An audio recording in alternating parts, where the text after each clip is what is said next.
Hey guys, thanks for tuning in. This is Paul, otherwise known here on YouTube as OPTIBOTIMUS, and I'm doing another OPTIBOTIMUS Reacts video.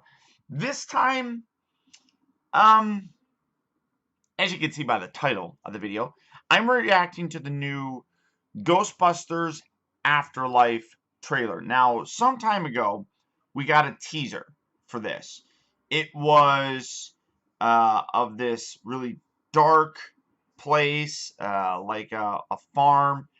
Camera was zooming in. There was wind and lightning and stuff, and we zoom in on something underneath like a tarp, and then like it lifts, and you see the Ghostbusters logo on the Ecto-1. Now, this came as a huge surprise to a lot of people. We didn't know that this movie was in development, and instantly what I loved about that was it reminded me of when I was a kid. Now, a lot of you people don't realize it because with the internet, you have instant access to everything. But when I was a kid, and I'm dating myself here, we didn't know movies were coming out until we got a movie and it had a trailer on that movie.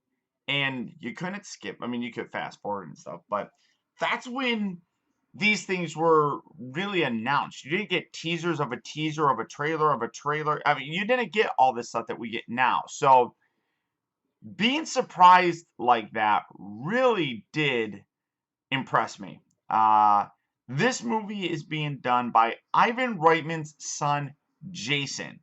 And he's already said that this movie is a direct sequel to Ghostbusters 2, and that it is meant to be a love letter to everybody that loved the original two movies. So I'm kind of mixed on that. I haven't watched this yet. I'm kind of mixed on those expectations that I have, though, because Superman Returns was essentially meant to be a love letter to the Dick Donner movies, the original Christopher Reeve films. That movie tanked. I personally love that movie, but it tanked. And I'm really scared that this may do something similar, especially since well, this movie comes out in 2020, so we're 4 years removed from the Ghostbuster 2016 Answer the Call movie. And Pepper has decided that she wants to sort of make her presence known. So now the Answer the Call Ghostbuster movie, first and foremost, I did like. A lot of people didn't, but I'm able to isolate it and not say that it needs to be what the first two Ghostbuster movies were. So I'm able to enjoy it and just have fun with it. But I'm also the kind of guy that can enjoy watching Transformers Revenge of the Fallen. Just turn my brain off and enjoy it. Everybody wants to analyze these movies now, and I'm about to do it here too, so Paul's a hypocrite. But in case you can't tell, I have a bit of a throat thing. I've been coughing a lot lately. But there's a lot of mixed emotions that I have for this movie. Part of me is still really sad that, well, first off, the information that we got from this is that all of the original cast will be returning for it. So Bill Murray, Dan Aykroyd, I believe Ernie Hudson has said that he's going to be doing it. Sadly, though, and this was what I was getting to, that Harold Ramis is not going to be in this movie, obviously, because he's no longer with us. And it's very sad that it has taken this long for something like this to be done. And it's very disappointing. Rick Moranis also, we haven't gotten any confirmation. He has retired from acting. God bless him. After his wife passed away, he decided he was going to retire from acting. He's done a few small, tiny things. But he wanted to be there with his family and his kids. And God bless him for making that decision and sticking to that. So I have mixed emotions about this. Like I said, I enjoyed Answer the Call. This one being a direct sequel to Ghostbusters 1 and 2 really does have an interesting premise to it. I know that Dan Aykroyd has talked time and time again about doing a third movie that acts as a handing off, passing the torch sort of thing. So the thought is that that's what this is going to do. Whether or not it does, it's another story. So we're going to watch this. I'm going to put a link down in the video description where you guys can watch the full thing yourself, if that suits your fancy. But otherwise, here goes. Let's watch the 2020 Ghostbusters Afterlife trailer.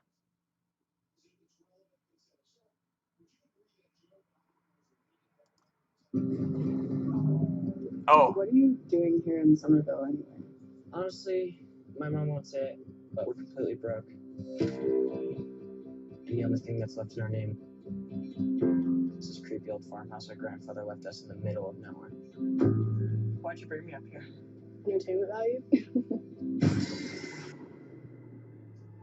What is that? Okay. Oh. Somehow, a town that isn't anywhere near a tectonic plate, that has no fault lines, no Paul fracking, no loud music even, is shaking on a daily basis. Under the dining table now! Hey, remember that one summer we died under a table? No. I found this in my living room. Oh, killer replica. A replica of what? A ghost trap? There hasn't been a ghost sighting in 30 years. Oh. New York in the 80s? It's like The Walking Dead. Your dad never mentioned this to you? It's just my mom. Who's your dad? Is it Egon? My grandfather died. Grandfather My mom says we're just here to pick through the rubble of his life. Saying father and grandfather, so I'm confused. Who are you? Oh! Oh, that was Spangler's jumpsuit. Call it fate. Call it luck. Call it karma. I believe that everything happens for a reason. Oh, oh, wow. Come on, darling. Was that Zool? The Terror Dogs? Oh, look at that! It has a gunner seat? Sweet! Oh!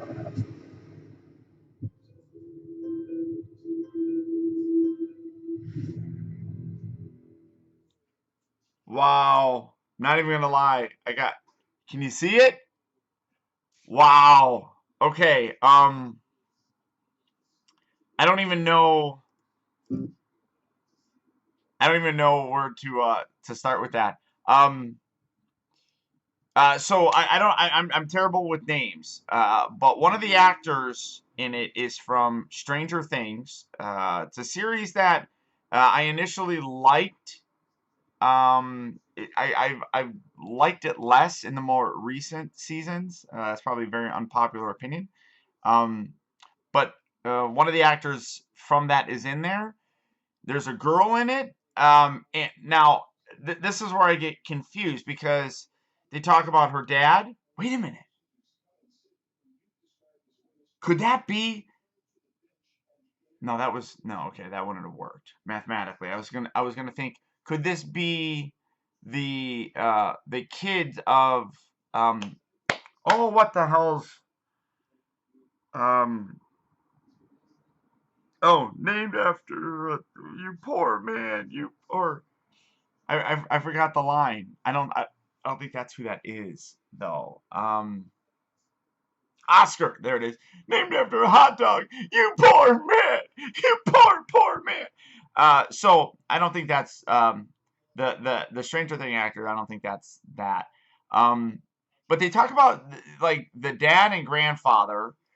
I guess that could be, and then the mom's broke. Yeah. So I mean, my mind is kind of trying to think of things, and I don't necessarily like doing that much because you know you create expectations in your mind.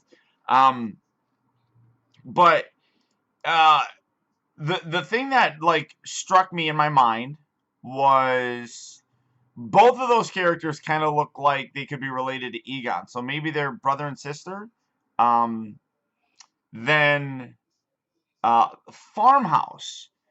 Remember that Ray, he mortgaged his family's farmhouse to be able to fund the Ghostbusters initially. So I don't know if maybe that's that farmhouse. That's curious. Uh, but they're kind of hanging out, and I'm just kind of scrolling through here looking at screenshots.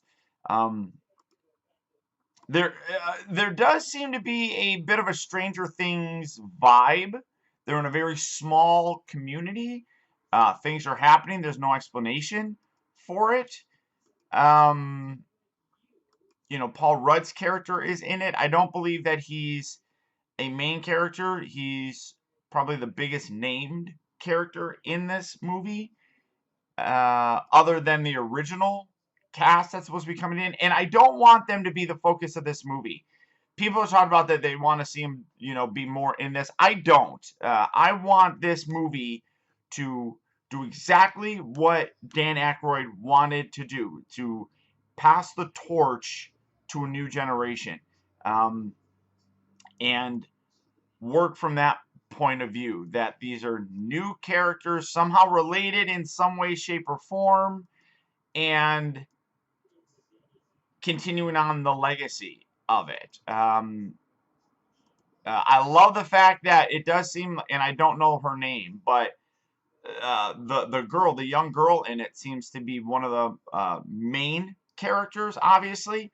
And to the people that bitched about the Answer the Call and how you couldn't have women or girls as main cast for a Ghostbuster movie, this looks good. She looks like she does a great job. Screw you all. She discovers the ghost trap, it seems, takes it to Paul Rudd. Nobody seems to know. I like that nobody has any idea what is happening with this. That these ghosts, have not been any ghosts, they say, in 30 years. That's intriguing to me. Did the activity stop? Why did it stop? These are all questions that hopefully get answered in the film. And then they go back, and this is where I got a little bit of a nostalgia aspect of it. They go back and they're watching archival footage of the Ghostbusters. They're running down the street and everything with the Ecto, and talking about how like that's back in the 80s. I mean, things were crazy. They show the collection, the little petri dishes of Egon, so that's where I'm guessing that they're related to Egon. Of course, they show the jumpsuit in the first one that they show says Spangler, so Egon there. It does, like I said, it does have a very Stranger Things vibe to it, which I don't think is necessarily a bad thing. I'm certainly curious. Like I said, I mean Stranger Things, but with Ghostbusters, and then for them to find the Ecto-1 in the original look of it, it's not even the Ecto-1A. So it looks at some point in time, the original group goes back to repairing it, or not repairing it, but putting it back to the original look of it.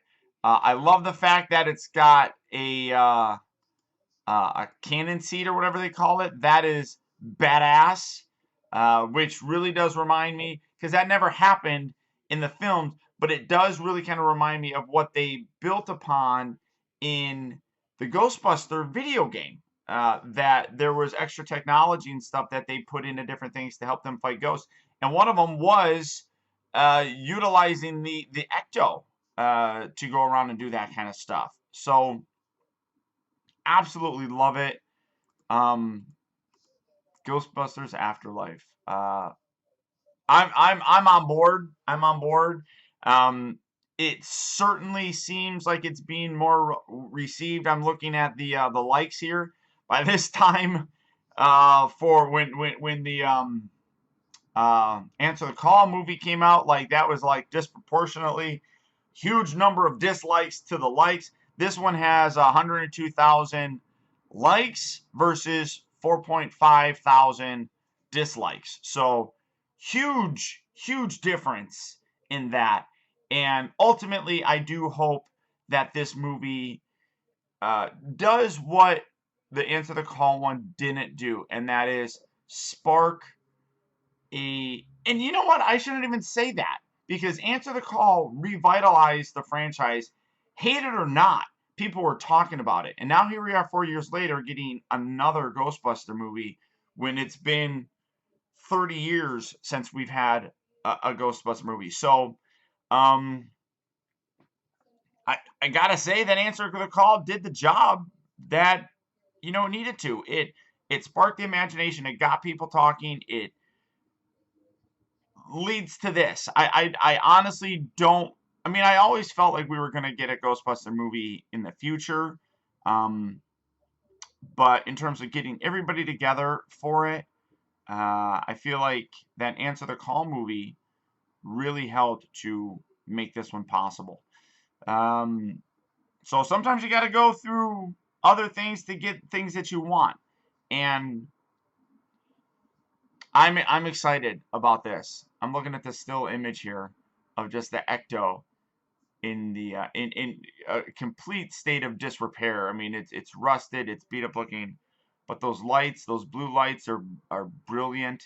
The No Ghost logo is there. It's just a classic, super classic. So there it is. I'm super excited. It comes out this summer, this coming summer 2020.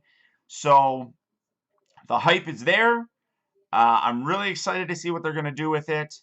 And I'll be there opening day. I'm going to try not watching any other trailers because I don't want anything else really spoiled. This just is a nice way to get me into it and excited. So let me know what you guys think. Leave me a comment down in the comment section. Let's talk about this. If you liked the Answer the Call movie, let me know. If you didn't, let me know.